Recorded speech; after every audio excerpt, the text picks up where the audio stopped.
Wanaenda wapi hao? Watu kama huko. Kuja huko. Kisha na kwa sponsor. Kisha.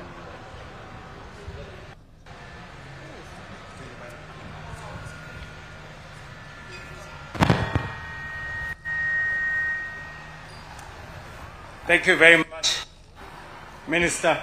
Please, let's take our seats.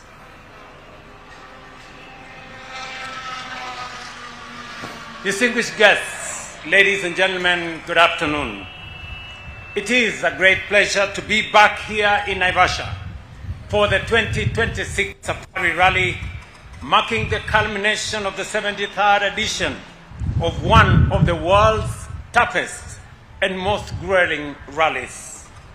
Kenya is truly proud to host this prestigious event, which has become a shining example and symbol of our nation's passion for motorsport and our commitment to global sporting excellence. Over the decades, Safari Rally has changed shape and evolved. It may no longer be the 1,000-mile marathon that once defined its legend, but make no mistake, the spirit of the Safari Rally remains alive and unchanged. It is still the most punishing gravel rally on the planet, a test not only of speed, but of endurance, ingenuity, and imagination. The terrain still humbles even the most sophisticated of machines. The unpredictable weather, the unforgiving surfaces, and the vast landscapes of the Rift Valley, ensuring that every crew lining up at the start understands they are entering one of the toughest battles motorsport can offer. That spirit has always been carried by the legends brave enough to conquer the Safari Rally. The story of Safari Rally has been written by extraordinary drivers and extraordinary machines. Shekameta became the rally's most enduring symbol, winning 5 times in cars such as Datsun 160J and the Datsun 240Z. John Volgard added to the legend with victories in the Ford Escort RS 1800 and the Toyota Celica, while Juha Kankkunen triumphed in the Toyota Celica Turbo 4-wheel drive and the Lancia Delta Integral.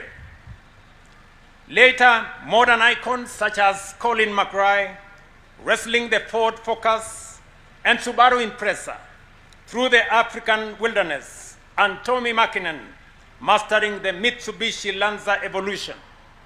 Each generation brought new heroes, new machines, and new stories. Yet, the challenge remained the same: to survive the Safari Rally. This year's rally marked an important new chapter. The ceremonial start and the Kasarani Super Special in Nairobi were replaced by a focused Naivasha-only itinerary. The shakedown moved to Thursday morning at the new Naivasha test, and by that same afternoon, the competition action got underway. From the very first kilometer, there was no gentle introduction, but the immediate testing reality of Safari. Drivers and machines faced razor-sharp rocks, punishing terrain, and infamous fesh sand, a powder so deep it can swallow a whole rally car. Friday proved to be the crucible of the rally, a brutal 8-stage marathon that included a reverse run through the unforgiving Camp Moran stage, a section known for pushing both courage and machine to their absolute limits. And this morning, the rally returned to the legendary Hell's Gate National Park, where the final runs unfold beneath the towering cliffs of the Rift Valley. It is here that the world power stage delivered a dramatic finale, set against one of the most breathtaking backdrops in global motorsport. It was a fitting conclusion for the Safari Rally, shorter than in the old days, perhaps, but no less fierce, no less demanding, and still driven by the same spirit that made it legendary. That is why I must take this opportunity to congratulate every team and crew that took part in this year's rally. Simply arriving here, in many ways, a victory of its own. The Safari Rally does not merely test machines. It tests resolve, judgment, and the limits of human endurance. To compete on this terrain is to confront one of the greatest challenges in motorsport. And few come here and not be transformed by experience. Every driver, every co-driver, and every team member who lined up at the start leaves with something more than a result. The knowledge that they faced the safari and emerged stronger for it. Ladies and gentlemen, over the past few months, our nation has successfully hosted several major international events, including the African Nations Championships, Rugby Sevens tournaments, the magical Kenya Open. This week, the Safari Rally. These events demonstrate that Kenya is more than capable of hosting world-class competitions and that our country remains a welcoming destination for the world. Beyond the spectacle, every such event, such as Safari Rally, have a profound impact on our economy.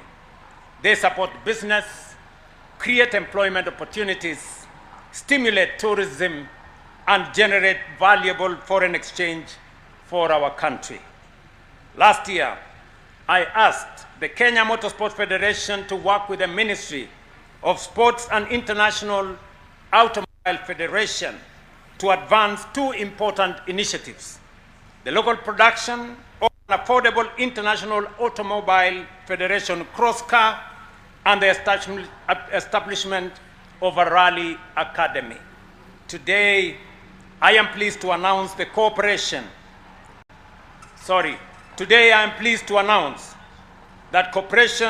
for Africa Overseas Mobility Kenya has partnered with the Kenya Motorsport Federation to produce the first affordable cross car and also donated 2 Toyota Starlets to support the Rally Academy. Please, a round of applause for that tremendous effort. In addition, Cooperation for Africa Overseas has developed a training curriculum for drivers and mechanics. I commend them for their initiative and encourage them to work closely with TIBET institutions and the Ministry of Education to ensure the success of these programs.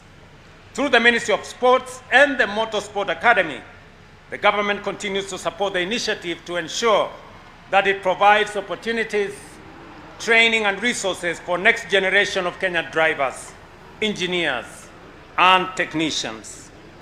As we bring the 2026 Safari Rally to a close, I wish to thank the International Automobile Federation for their continued support, the organizing team, the WRC event promoters, our private sector partners, Kenyan fans, visiting fans, and all participants whose dedication, commitment, and resilience have made this event the resounding success it has been.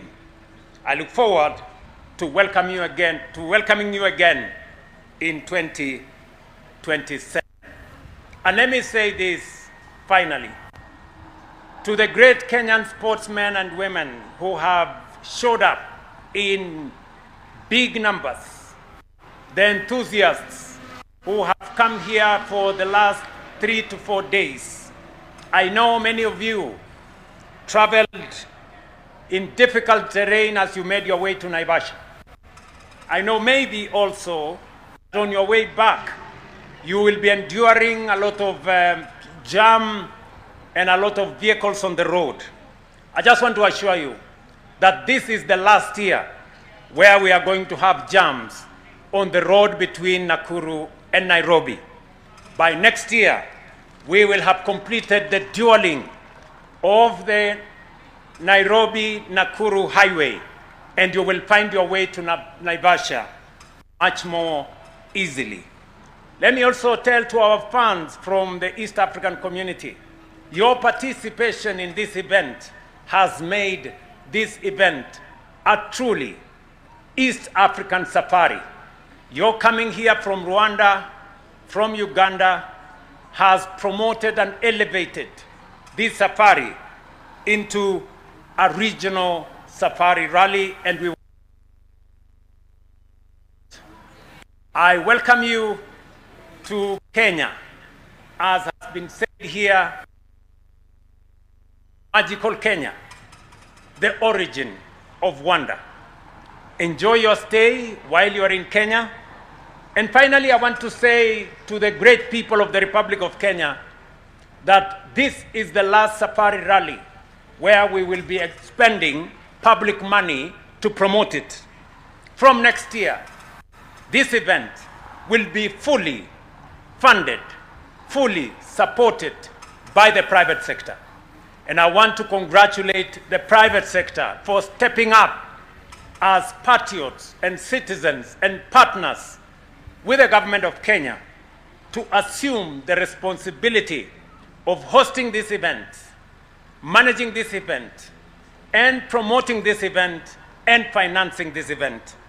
To the private sector, that is true patriotism, so that the resources we have as government, we can use it to promote sports in our schools and in other spheres.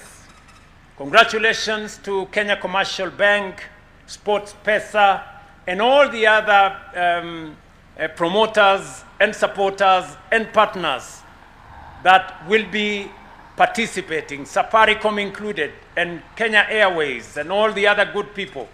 I want to tell them a big gratitude from the government of Kenya for you stepping up to support the Safari Rally and making this event fully funded, fully supported by the private sector.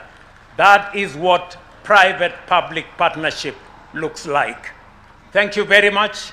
I wish you all a wonderful day. And again, to friends from across the globe, to friends from the East African region, welcome to magical Kenya, the origin of wonder. Thank you very much.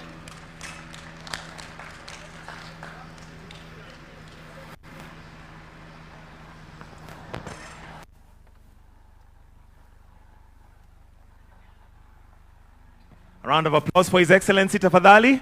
And I'll now invite the Maasai troupe that is here as we transition to the award ceremony, which is going to be taking place in a few minutes. As I'm speaking, you can take the stage as we get ourselves ready for the award ceremony, which is going to be run by Eddie Kimani and Bex Williams. But as we do that, we'll have some brief entertainment from the Maasai. Twende kazi.